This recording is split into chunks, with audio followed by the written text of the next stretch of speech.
Honorable members, yes, I now invite the Honorable Chairperson of the committee to table his report.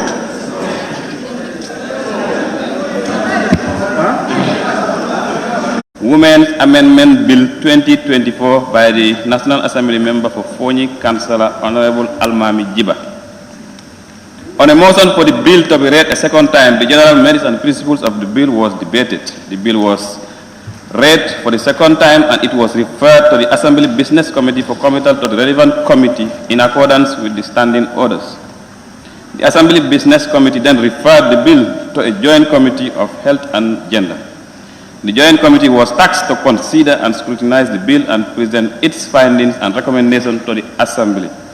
Accordingly, Honorable Speaker, the Joint Committee engaged in a thorough review process to meticulously examine each of the proposed amendments together with the overarching objectives and ramifications of the proposed legislation. Experts and relevant stakeholders' opinions were sought to ensure a well-informed scrutiny.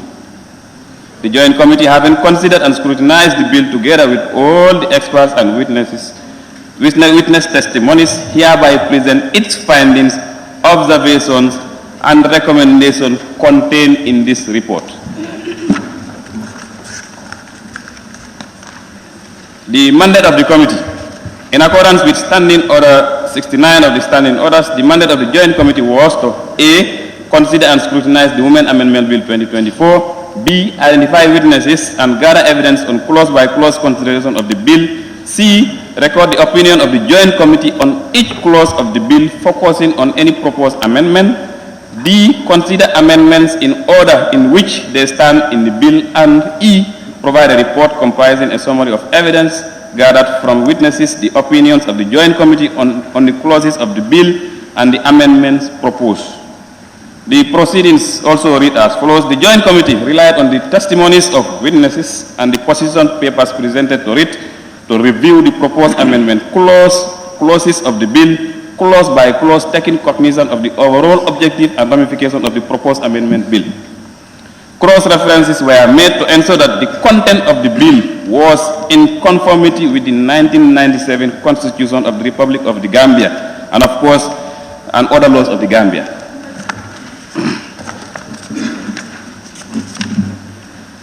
And herein attached, you can see the proposed amendment, that is the Women Amendment Bill, which I don't need to read through, where you have the subtitle, the amendment of Cap 3301, and of course, you have the object and region, everything attached. We move on to page 8 now. Honorable Speaker, it is important to start with this because we are dealing with a very important issue, and it is a subject matter. That is the definition of female genital mutilation, according to the witnesses. According to the evidence received by the committee, female genital mutilation or cutting, or others call it circumcision, is the partial or complete removal of the external female genitalia or other injury to the female genital organs for non-medical reasons. It is understood to be a deep-rooted traditional belief, practice considered as a rite of passage in preparing young girls for marriage.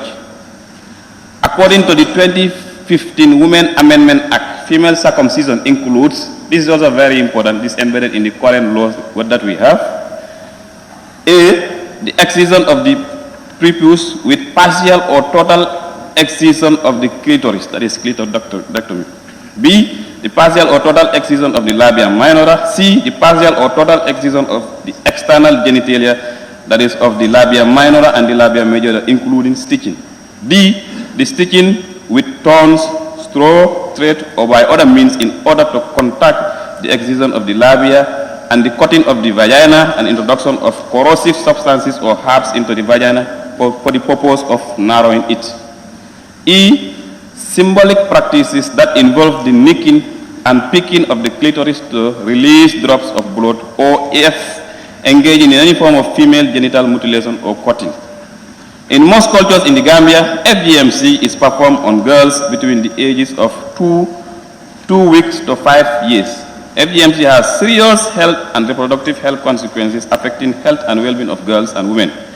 It is important to note that female circumcision is for the foreskin that is being removed, while FGMC is the female organs that are very sensitive with nerves that have been cut. Honorable Speaker, moving on to the scrutiny, findings, and recommendations. Oral and written evidence of witness. The Joint Committee consulted various witnesses. The overwhelming consensus among them was against the repeal of the ban on female genital mutilation or cutting. The testimonies underscored the imperative of upholding legal and human rights frameworks, emphasizing the severe health implications and entrenched cultural factors associated with FGMC. This perspective reinforced the necessity of continued efforts to combat FGMC and protect the rights and well-being of affected individuals. Justifications, Honorable Speaker, moving on. That is justification for supporting the repeal of the bill. It is important to note that we met different stakeholders, those who know that they are in support of the repeal, those who know that they are not in support of the repeal. So we start with those who are in support of the repeal. The religious perspective, according to the position papers and the testimonies of witnesses we received. Some of the witnesses interpreted the legality of female circumcision within Islamic guidelines, but condemned the harmful practices associated with it and advocated for a balanced approach that respects religious beliefs while safeguarding women's well-being.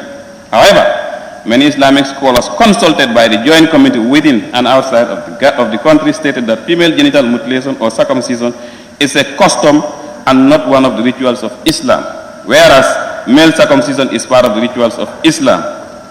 This clearly here, I will propose that we amend. There is a small error here. This clearly, instead of clarifies, this clearly suggests that FGMC lacks a religious basis supporting advocacy and educational efforts based on Islamic belief. The claims of FGMC being a sunnah or tradition of the Prophet are refuted by the lack of authenticity of the hadiths. It was stated that the narrations describing the Prophet, peace be upon him, advising a woman performing FGMC not to cut too much were misinterpreted by some scholars. The absence of credible religious justification further weakens the argument for FGMC, highlighting it as a harmful cultural practice rather than a religiously mandated one. The Joint Committee is of the opinion and received evidence supporting that even if the hadith was authentic, there is more authenticated hadith that prohibit harmful practice to individual health. Moving on those supporting the repeal, the second point, that is cultural tradition. The Gambia, like many African nations, has deep-rooted culture, traditions. Therefore, supporting the repeal shows respect and will empower the communities to manage their cultural practice. They also acknowledge that cultural change is gradual and should come from within communities rather than through legislative coercion. Preservation of virginity. In some cultures, FGMC is believed to preserve a girl's virginity and purify before marriage. It is seen to control women's sexuality and prevent premarital or extramarital acts. The Joint Committee is of the opinion that such a submission is not backed by any scientific evidence, and in fact, the practice have proven by medical experts that it affects women's sexuality. Hygiene and cleanliness. It is also believed that FGMC promotes hygiene and cleanliness by removing the unclean parts of a woman's body. It is believed to prevent infections and diseases, although there is no scientific evidence to support this claim. Economic and monetary gain. For some circumcisers, FGMC is used as a means of gaining revenue for sustenance. Due to this monetary gain, circumcisers are reluctant to abandon the practice. The Joint Committee is of the opinion that an individual economic gain must not outweigh the harmful effects of the practice on the girl child. In spite of all this argument, the Joint Committee is of the opinion that cultural or traditional practice must not impinge on the rights and freedom of others, especially their health rights. So the other part, justification against the repeal of the Act. 1. National, regional, international conventions and laws. The Gambia also enacted domestic laws, in particular the Kirtland Act 2005, the Women Act of 2015, Amendment Act of 2015 and its amendment, the provision of FGMC reflecting the country's 39 commitment to protecting its women and girls from harmful practice. which is a gross violation of their human rights. The repeal of the Women Amendment Act of 2015 will also violate the fundamental rights of freedoms provided for under Chapter 4 of the Constitution, as the cultural practice of FGMC contravenes the provision contained therein. Chapter 4 of the 1997 Constitution of the Republic of the Gambia protects fundamental rights and freedom, in particular the following sections, which I will quote. Section 18, the right to life. In certain instances, the practice of FGM has even led to death of girls and women, thereby violating this fundamental right. Section 21, no person shall be subjected to torture or inhumane degrading treatment. Traumatic way the practice is carried out as recounted by many survivors. Section 28, rights of women to dignity. Women shall be accorded full and equal dignity of the person with men. Section 29, right of children, which also provides that legislation enacted in the best interest of children. Section 33 protects from discrimination and further provides under Section 33(2) that no law shall make any provision which is discriminatory in either of itself or in its effect. Furthermore, the Gambia is a signatory to the Conventions on the Elimination of All Forms of Discrimination Against Women, that is the CEDAW, the Beijing Declaration and Platform for Action, 1995, the Convention on the Rights of the Child, that's CRC, the African Charter on the Rights and Welfare of the Child, the African Union Solemn Declaration on Gender Equality in Africa, and the Maputo Protocol. The Gambia ratified the CRC on 9 August 1990, CEDAW on 6 April 1993, the African Children Charter on 14 December 2000, and the Maputo Protocol on 25 May 2005. It enacted the Women Act in 2010 and subsequent Women Amendment Act in 2015. 2. Violation of the right to health. The right to health is a fundamental human right for all, which is guaranteed in the 1997 Constitution and several international regional instruments the Gambia is a party to. The repeal of the law will allow the continued practice of FGMC, which is a serious violation of the right to health and is proven to be causing severe physical and emotional harm to women and girls. The procedure is often performed without proper medical care, leading to complications such as bleeding, leading to shock, transmission of infection, injuries to adjacent organs, dyspareunia, anorgasmia, paraclitoral cysts, and chronic pain. It is also possesses obstetric risks such as prolonged labor, increased cesarean section rates, increased rates of episiotomy, perineal tears, postpartum hemorrhage, and increased perinatal complications. In some circumstances, FGMC has even led to death, thereby violating the right to life as provided for under Section 18 of the Constitution. FGMC survivors in the Gambia and different parts of the world have given account of psychological effects of the practice on them due to inhumane, traumatic way it is carried out. Such recounts indicate a violation of the right to the highest attainable standard of physical and mental health. 3. Setback for gender equality in the Gambia. FGMC is a human rights violation and also a deeply rooted practice that discriminates based on sex, gender, age, and other grounds, which expressly contradicts the principles of non-discrimination provided in Section 33 of the 1997 Constitution.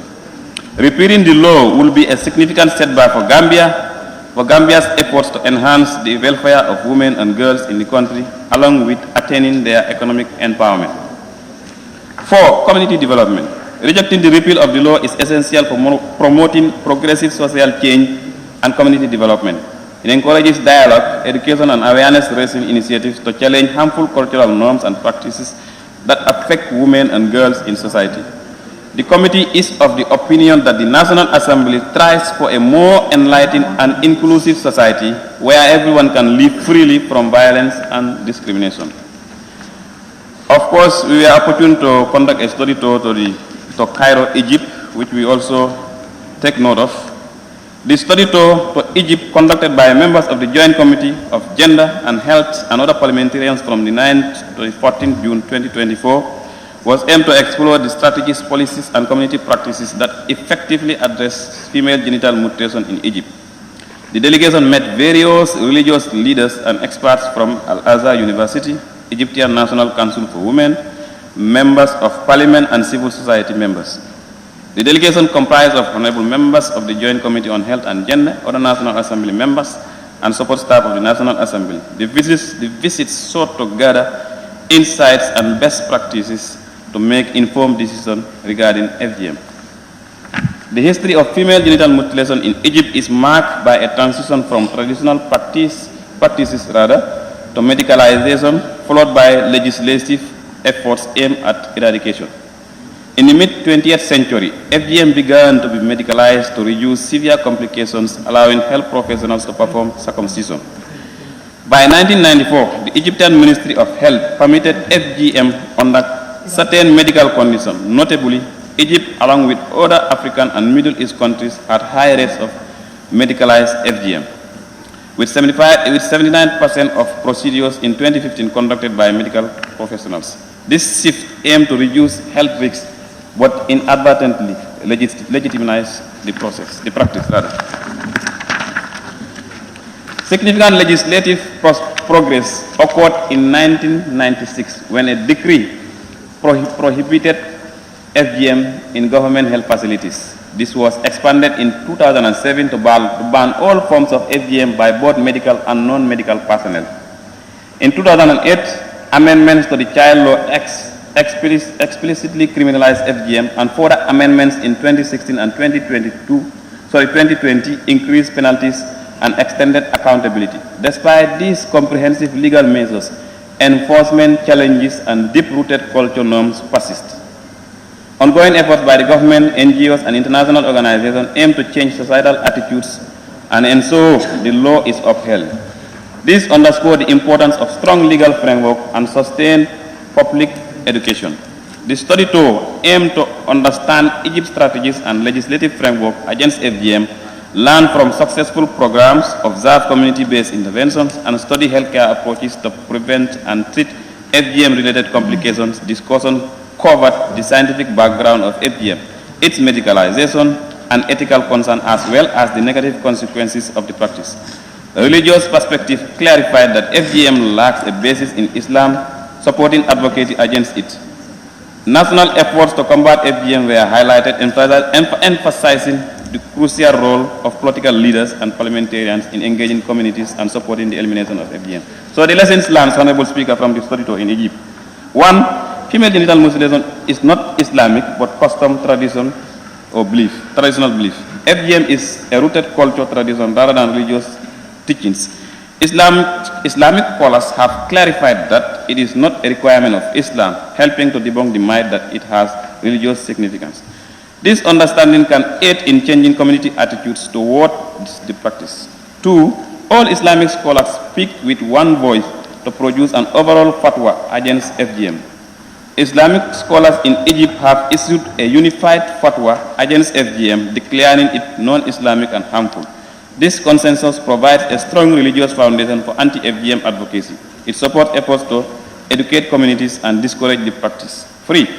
FGM is more of a humanitarian issue than national issue. FGM is primarily a violation of human rights, impacting health and well-being of women and girls. Addressing it requires a focus on humanitarian aspect rather than just national legalities. It's called for global attention and coordinated human rights efforts. 4. The Gambia's act against FGM is far better than that of the Egyptian law. The Gambian legislation against FGM is more comprehensive and effective compared to Egypt's. It includes stringent penalties and robust enforcement measures. This highlights the need for stronger legal framework and enforcement in Egypt. 5. FGM is not performed in Saudi Arabia. Therefore, they have no information regarding FGM. FGM is not common practice in Saudi Arabia, resulting in limited information on the subject. This indicates that FGM is not universally tied to Islamic practice. It underscores the cultural rather than religious basis of FGM. 6. Prophet Muhammad sallallahu alaihi wasallam, peace be upon him, daughters were not circumcised. Historical evidence shows that that daughters of Prophet Muhammad, peace be upon him, were not subjected to FGM. This fact helps to refute the notion that FGM is a religious obligation in Islam. It provides a strong argument for anti-FGM advocacy based on religious history. Honorable Speaker, recommendation of the Joint Committee. Please, decorum, please. Recommendation of the Joint Committee. This is very important, please. The Joint Committee, having considered and scrutinized the bill and had various experts and opinions, hereby recommends as follows. 1. That the Women Amendment Act 2015 be maintained to prohibit female circumcision in all forms, whether genital mutilation or cutting in the Gambia. 2. Protects women's health and well-being. Repealing the ban on FGMC would expose women and girls to severe health risks and violate their rights to physical and mental well-being. The practice of FGMC has been consistently linked to numerous health complications, including chronic pain, infection, obstetric risks, and psychological trauma. Preserving the ban is essential for safeguarding the health and dignity of women and girls in the Gambia. 3. Promote gender equality and social development. The continuation of FGMC perpetuates harmful gender inequalities and discrimination against women and girls. By maintaining the ban, the Gambia can reaffirm its commitment to gender equality and promote social development by challenging harmful cultural norms and practices. Rejecting the repeal of the FGMC ban is crucial for fostering an inclusive society where everyone can thrive free from violence and discrimination. 4. Legal support and protection. Girls and women who are at risk have undergone FGMC should have access to legal support and protection. These include access to shelters, counseling, and other support services. 5. Research and data collection. Continued research and data collection are necessary to understand the prevalence of FGMC, its impact on individuals and communities, and the effectiveness of interventions aimed at preventing and addressing it. 6. Legislation and policy. Governments should enforce law as well as issue clear policy directives prohibiting FGMC and provide continued legal protections for girls and women at risk. 7. Awareness and education. Comprehensive public awareness campaign and educational programs should be implemented to raise awareness about the harmful effects of FGMC and promote gender equality and women's rights. 8. Healthcare interventions. Healthcare providers should be trained to recognize and address the physical and psychological consequences of FGMC. They should also provide support for medical care for girls and women who have undergone FGMC. 9. Honorable Speaker, to clearly ban any attempt to medicalize the practice of FGMC. Conclusion, Honorable Speaker. The Gambia's commitment to national, regional, and international conventions such as the CEDAW, which I quoted earlier, the CRC, and the famous Maputo Protocol reflects its dedication to eliminating discrimination and promoting gender equality. The practice of female genital mutilation or cutting directly violates this commitment by infringing upon the fundamental rights to health, causing severe physical and psychological harm to women and girls. Allowing FGMC to continue undermines gender equality and perpetuates abuse, discrimination, contradicting the principles enshrined in the 1997 Constitution. Repealing laws against FGMC would not only violate human rights but also hinder community development and the country's progress toward a more inclusive and equitable society. It is essential to uphold and enforce laws against FGMC to protect women's and children's rights and foster a progressive social change in the Gambia. Honorable Speaker, with these remarks, the Joint Committee hereby propose and move with its attached recommendations and conclusion that this Honorable August Assembly do adopt this report. Thank you very much.